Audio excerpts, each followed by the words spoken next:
The next widget we want to create is the least successful opponents. This is very similar to the previous widget we just created, except we're going to be using the bottom function rather than the top function. So we'll go to our content pane, drag over the cube again, create our crosstab, and we'll resize. Again, put our opponents as the rows. And here we can see that we've got Hawthorn as an opponent, because obviously we haven't actually played ourselves. What we can do here is, using the zero suppress option, is take that data out by suppressing 0 rows. We can now go through and hide the measures we don't require, just leaving the number of losses and the win percentage.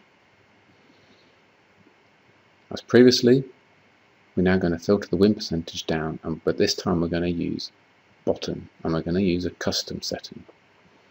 Because Hawthorn is actually in our data, we need to choose 6 instead of 5.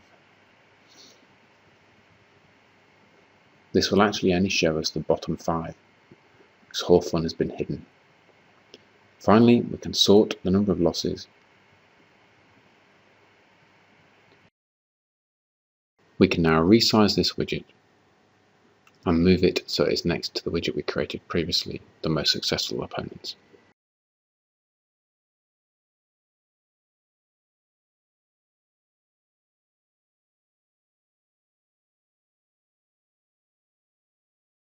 We can now create our final widget.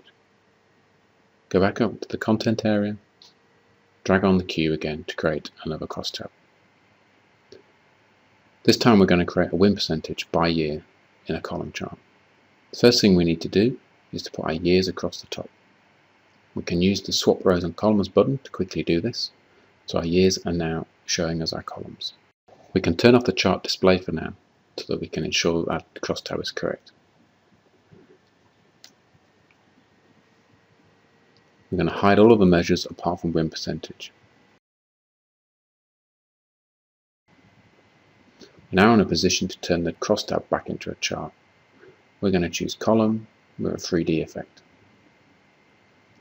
So we now have our column chart by year win percentage. And we can quickly resize.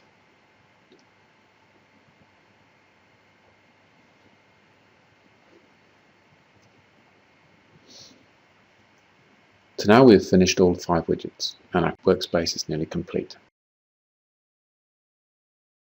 Before we complete this workspace, we need to add 2 filters or explore points to enable us to navigate to different teams and to different years.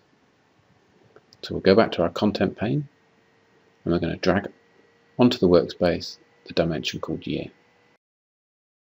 Single click, drag onto the left hand side of the workspace.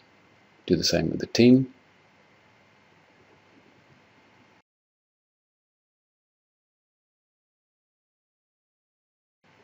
We can now pick and choose one of the years, and we can see that all of the widgets will update.